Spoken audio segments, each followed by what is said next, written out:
तर जळगावातील मोहाडी शिवारात रस्त्यालगत 100 ते 150 फूट खोल कठडे नसलेली पडकी विहीर दुर्घटनेला आमंत्रण देते। विहिरीचा अंदाज न आल्यास वाहन विहिरीत पडून मोठी दुर्घटना होण्याची शक्यता आहे। परिसरात महिलांचं रुग्णालय, आरटीओचा वाहन तपासणीचा ट्रॅक आहे आणि खासगी शाळा सुद्धा आहेत। विद्यार्थ्यांच्या वाहनासोबतच रुग्णवाहिका आणि अवजड वाहनांची दिवसभर या रस्त्यावरनं वर्दळ असते।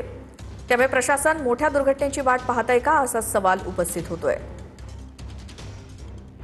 सोलापूर जिल्ह्यातल्या घटनेनंतर रस्त्यालगत असलेल्या विहिरींचा प्रश्न पुन्हा ऐरणीवर आलेला आहे।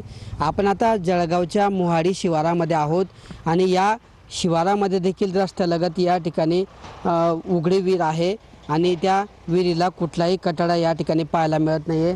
हा जो रस्ता आहे या रस्त्याच्या लगतच ही जी आहे ही या ठिकाणी पडकी विहीर आहे आणि या पडक्या विहिरीला कुठलाही कठडा नसल्याने या ठिकाणी मोठी दुर्घटना घडण्याची शक्यता व्यक्त केली जाते आहे। किशोर पाटील, TV9 मराठी।